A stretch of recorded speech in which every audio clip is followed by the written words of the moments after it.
Jadi teman-teman, kalau Anda berteman sama pengangguran, maka kita akan terpengaruh jadi pengangguran. Saya kasih contoh begini. Kalau saya tidak merokok, saya berteman sama 10 orang teman-teman saya merokok. Hari pertama, hari kedua, saya tidak merokok nih. Tapi minimal saya sudah terbiasa cium baunya. Seminggu kemudian mereka akan bilang, coba aja sebatang. Ya, sebulan kemudian saya sudah merokok. Setahun kemudian bisa jual rokok ini. Baik, ini contoh saja. Sebaliknya, saya tidak bisa mengaji. Teman saya 10 orang penghafal Al-Quran. Hari pertama, hari kedua saya malu. Seminggu saya belajar huruf hijaiyah, sebulan bisa ngaji, setahun hafal Quran bersama mereka. Teman-teman itu berpengaruh sekali. Makanya kata Nabi SAW, Al-maru ala dini khalili. Seseorang sesuai dengan agama temannya. Komunitas, kita berteman sama pengusaha-pengusaha, kita jadi termotivasi untuk itu. Berteman sama pengangguran, kita akan jadi pengangguran bersama mereka. Makanya perlu membentuk, dalam bahasa Arab namanya bitana salihah, lingkungan yang sehat. Kalau kita kenalan sama orang umumnya tidak masalah, tapi sahabat-sahabat dekat harus orang-orang yang berprestasi. Maaf teman-teman, saya ingin berbagi pengalaman di sini. Masih bisa waktunya?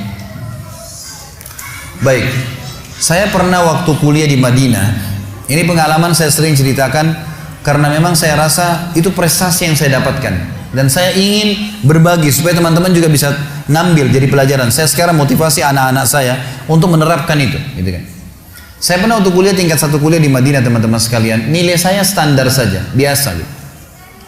Terus kemudian muncul di benak saya, kok bisa ya? Waktu saya masuk ke kampus, baru mulai semester baru lagi tingkat 2 kuliah. Ternyata tempat penerimaan beasiswa tiap bulan kami antri dikasih beasiswa 840 rial oleh kerajaan Saudi. Kasih beasiswa. Waktu itu ada orang antri, saya lihat cuma sekitar 7-8 orang. Saya lihat teman-teman saya di kelas, saya tanya, "Akhi, ini antri apa? Ini kan belum akhir bulan, kok sudah terima beasiswa?" Dia bilang, "Bukan, ini dikasih 1000 rial bagi orang yang cum laude. Nilainya 90 sampai 100 ini dapat 1000 rial nih." Oh begitu. Baik, saya masuk kelas. Mulai saya berpikir waktu itu, bukan masalah pikir 1000 rialnya ya. Saya berpikir, kok bisa teman-teman saya yang 7-8 orang ini cum laude? Apa kelebihan mereka? Dia punya 2 mata, saya juga punya 2 mata. Dia punya 2 kuping, saya juga sama. Waktunya juga dia 24 jam, saya 24 jam. Kalau mereka 27 jam ada bonus 3 jam mungkin, gitu kan? Ini enggak sama-sama. Kok mereka bisa, saya enggak bisa ya? Coba saya pelajarin. Saya lihat teman saya yang paling tinggi nilainya. Ada satu orang dari Somalia namanya Abdurrahman. Masya Allah, orangnya baik sekali, selalu ranking 1, selalu cum laude nomor 1, dan nilainya 100, 100, 99, 97, 96, naik lagi 100, begitu terus, gitu kan? Kita ini subhanallah, waktu itu saya tinggal 1 kuliah, dapat 75 aja sudah luar biasa, 75 di bawah. Kok bisa ini orang? Dari mana bisa nilai 100 nih? Saya coba undang dia, selesai kuliah saya bilang, "Akhi Abdurrahman, nanti habis Isya, tolong mampir ke kamar saya ya." Jadi kami dulu tinggal di asrama, building-building, ada kamar, 1 kamar 3 orang. Jadi beda-beda warga negara supaya bisa pakai bahasa Arab gitu. "Oh iya baik Khalid, saya datang insya Allah." Baik, datang. Saya udah siapin nih, ini orang cum laude nomor 1. Yang saya bayangkan adalah yang dia lakukan pasti akan bicara masalah kitab ini, kitab itu, ilmi, semua pasti masalah ilmu nih, gitu kan. Saya sudah siapin buku-buku rujukan, saya sudah siapin buku tulis sama pulpen, saya mau catat apa yang dia bilang nih. Datanglah dia, saya siapin makanan, minuman, habis ngobrol. Setelah sementara ngobrol, sampai 2 jam dia duduk, enggak satupun bicara masalah buku. Enggak bicara masalah bab ilmu, enggak bicara apa-apa. Loh, bicaranya masalah negaranya dia, Somalia, dengan negara kita Indonesia, ditanya-tanya sama dia. Lalu itu kami masih bujang, belum nikah. Kemudian dia tanya, ini cerita tentang nanti kriteria wanita kalau kita nikah seperti apa nih. 2 jam ngomong masalah itu. Loh, ini orang nggak bicara masalah bab ini, bab itu. Saya udah siapin boleh mau catat, nggak ada nih. Loh, apa yang membuat dia berprestasi? Saya tanya dia, "Abdurrahman, kamu setiap hari begini kalau ketemu teman-teman?" "Iya, saya bicara masalah nikah, bicara masalah ini, kemana-mana bicaranya." Apa yang buat dia prestasi? Baiklah, saya nggak bilang sama dia saya mau seperti dia gitu. Saya besok masuk ke kampus, saya ikutin dia. Saya sama-sama, saya jalan kampus, dia juga ke sana. 1 fakultas, 1 kelas lagi. Ternyata saya dapat kata kuncinya, anak ini di kelas.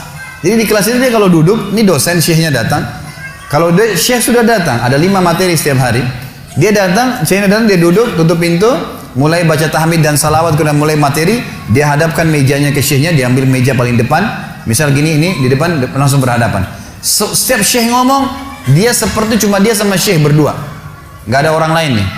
Jadi dia dengar betul fokus, dan setiap lewat satu paragraf, dua paragraf, dia bilang sebentar syekh, saya mau tanya, yang anda terangkan tadi ini begini isinya, 1, 2, 3, 4, 5, itu yang saya pahamin, benar nggak? Kata syekhnya benar. Baik, kalau ujian saya jawab begitu bisa nggak? Bisa, dicatat sama dia. Ini di belakang ini ada anak-anak yang tidur, yang gambar-gambar. Ini yang ketawa tahu diri ya. Gitu, malas belajar. Saya lihat, oh rupanya di sini nih. Saya coba pindah ke meja depan, lalu kemudian mulai besok saya lihat, dan dia catat-catat semua tuh, oret-oret, nanti pulang ke kamar diperbaiki nama dia. Dan subhanallah, tulisan dia itu kalau hari ujian teman-teman sekalian ditaruh di fotokopian, di fotokopi sama anak mahasiswa dibaca. Berapa banyak pahalanya orang ini, ayat hadis dihafal, tulisan tangannya, dan dia kena tulis sesuai apa yang dia faham, gitu kan? Dia udah nggak, dia tinggal baca sedikit udah tahu, dan sudah faham di kelas, gitu kan? Mulai besok saya bawa buku tulis, bawa pena, dia di sini, saya di sebelahnya. Gitu. Dia bertanya, saya juga bertanya. Gitu. Proses seperti dia gitu. Tapi yang kalau saya tidak paham, kalau saya paham saya sudah tulis. Kalau dia bertanya saya paham sudah. Kalau saya tidak paham saya, Syekh sebentar. Ya, maksudnya begini Syekh. Jadi kelas ini jadi hidup gara-gara saya bersebelahan sama si Abdurrahman. Yang lain yang tidak tidur jadi bangun. Dia ada apa nih ribut di depan? Tanya terus, diskusi sama Syekhnya terus begitu. 6 bulan pertama teman-teman sekalian saya kewalahan nulis, karena Syekh ngomong apa ditulis kan gitu, susah nih. 6 bulan kemudian setelah saya terus paksain diri, sampai pada tingkat Allah mudahkan, alhamdulillah saya bisa nulis apa yang Syekh ucapkan dengan 2 warna pulpen hitam, apa yang dia ucapkan, kalau ayat pakai pulpen warna merah gitu. Dan pada saat hari ujian di fotokopi bukunya Abdurrahman sama buku saya, dua-duanya difotokopi sama mahasiswa gitu kan. Dan pada saat hasil ujiannya sama, nama dia dan nama saya berdekatan, sama-sama dapat 1.000 real gitu kan. Sampai pernah ada seorang dosen, ada materi namanya Ghazul Fikri, perang budaya, bagaimana mempelajari negara-negara barat, negara muslim berusaha untuk memerangi umat Islam. Materi yang ada seorang dokter, orangnya baik, tapi beliau suka pakai bahasa ammiah, bahasa pasaran dalam menerangkan materi, jadi nggak semua orang paham gitu. Maka Syekh ini kalau ditanya, Syekh, teman-teman dari Afrika tanya, Syekh, ana belum mengerti Syekh. Dia bilang, nanti kembali ke buku. Gitu. Nggak dijelasin lagi, gitu kan? Ini gimana cara memahaminya orang ini gitu. Tapi apa yang saya sudah ambil kata kunci, Syekh, maaf, yang anda terangkan seperti ini maksudnya? Iya benar. Yaudah, bukunya mana Syekh? Ini rujukannya. Saya beli bukunya nanti, gitu kan? Subhanallah, dia datang dari angka 100 nilai full, 70 nanti di kertas, 30 ini teman-teman sekalian dikasih ujian di kelas, ujian tulisan 30. Dia datangkan 5 soal, dikasihlah ujian. 2 kelas waktu itu tingkat 4 kuliah, tingkat 3 atau tingkat 4 kuliah, 2 kelas ini gitu kan, penuh, kurang lebih 100 orang lah jumlahnya.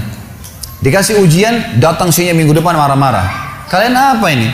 Bagaimana kalian jawab nanti di ujian utama? 70 angka kalian bisa dapatkan, 30 aja susah didapatkan. 5 soal saya jawab, tanya nggak ada yang bisa jawab. Kalian salah semua. Orang semua balik ke arah Abdurrahman, ke arah teman-teman yang lain ini mereka pun dianggap salah sama Syekhnya. Ini gimana nih? Gitu kan? Lalu bagaimana? Terus dia bilang, semua salah kecuali ini nih, bahasa lama dapat 30. Terus saya kaget, teman-teman juga lihat ke saya. Saya tanya, Syekh, saya benar jawab semua. Dia bilang, ente benar semua, dapat 30. Setelah itu saya pulang ke kamar, Abdurrahman datang ke saya bawa buku tulisnya. Bahasa lama sini, saya mau tulis. Dia tulis dari saya gitu. Subhanallah, hanya karena berdekatan sama seorang yang pintar, kita jadi pintar tuh. Hanya ikutin caranya dia, ciplak saja. Bayangkan kalau kita berteman sama yang di kelas tidur di belakang, nyoret-coret, datang kapan mau datang, wah, akan sama dengan mereka. Angka lulus 60, carinya 60, ya bisa tidak dapat 60 kan? Kalau kejarnya 100 bisa dapat 90, dan ini luar biasa. Makanya harus kejar bentuk persahabatan yang baik, itu penting.